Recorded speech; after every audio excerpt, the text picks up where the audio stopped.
Welcome to Shadowline News, your trusted source for investigating stories that matter. Today, we examine the tragic death of Dr. Susan Kamengere, a case that has shocked Kenya and raised serious questions about patient rights and medical ethics. Dr. Susan Kamengere, known professionally as Susan Toto Touch, was the chief executive officer and founder of Toto Touch Kenya, a healthcare organization focused on lactation services and maternal health. Her journey began as a registered nurse who dedicated her career to helping mothers and babies, establishing herself as a respected lactation specialist in Nairobi's healthcare community. Kamengere built Toto Touch into a trusted resource for new mothers struggling with breastfeeding challenges. She was recognized as a lactation specialist who made regular appearances on Kamere FM radio, sharing her expertise with a wider audience. Her passion for maternal health transformed her from a hospital nurse into an entrepreneur who sought to bridge gaps in Kenya's healthcare system. The 40-year-old mother had overcome numerous personal challenges throughout her life.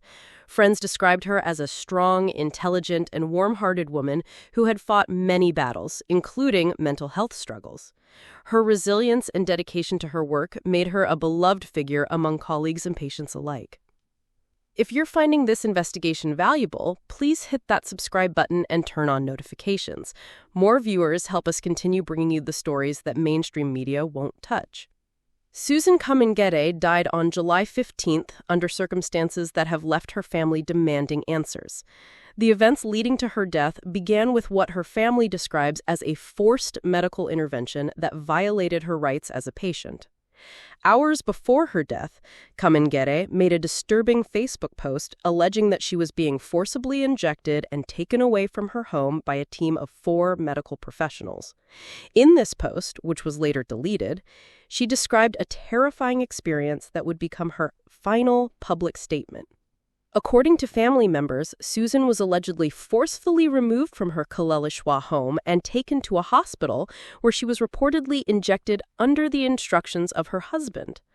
Audio recordings later emerged of the departed nurse complaining about being repeatedly dragged for injections without knowing what substances were being administered. The circumstances surrounding her admission raised serious questions about consent and patient autonomy.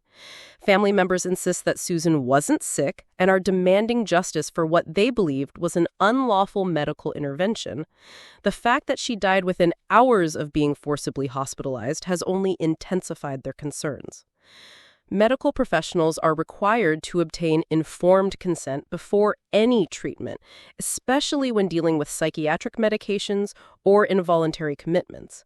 The allegations suggest that proper protocols may not have been followed, leading to a tragic outcome that could have been prevented. Don't forget to like this video if you believe in accountability in healthcare. Your engagement helps us reach more people who need to hear these important stories. The deletion of Kamengere's final Facebook post has raised additional questions about who had access to her social media accounts and why evidence was allegedly removed. Popular radio presenter Muthoni Wakirumba, known as Baby Top, confirmed that a post detailing Susan's last moments was allegedly deleted from her page. This case highlights broader issues within Kenya's healthcare system, particularly regarding involuntary psychiatric holds and the rights of patients to refuse treatment. The involvement of family members in medical decisions can create conflicts of interest that may not serve the patient's best interests. The timing of events suggests that Kamengere may have been struggling with mental health issues, but this does not justify the alleged violations of her medical rights. Mental health patients deserve the same respect and legal protections as any other patient, including the right to refuse treatment in many circumstances. Legal experts suggest that this case could set important precedents for patient rights in Kenya. The allegations of forced medical intervention without proper consent procedures could lead to significant changes in how hospitals handle psychiatric cases and family involvement in medical decisions. The healthcare community has remained largely silent about the case, which is concerning given the serious nature of the allegations. Medical professionals have a duty to speak out when they witness potential violations of patient rights, yet few have come forward to address the systemic issues this case represents. As we continue following this story, make sure you're subscribed to Shadowline News for updates on this investigation and other stories that demand accountability. The investigation into Dr. Susan Kamengere's death is ongoing, but her case has already exposed serious flaws in Kenya's medical system. Her family's fight for justice represents a broader struggle for patient rights and medical ethics that affects every citizen. The tragic loss of a dedicated healthcare professional who devoted her life to helping mothers and babies serves as a stark reminder of the vulnerabilities we all face within the medical system.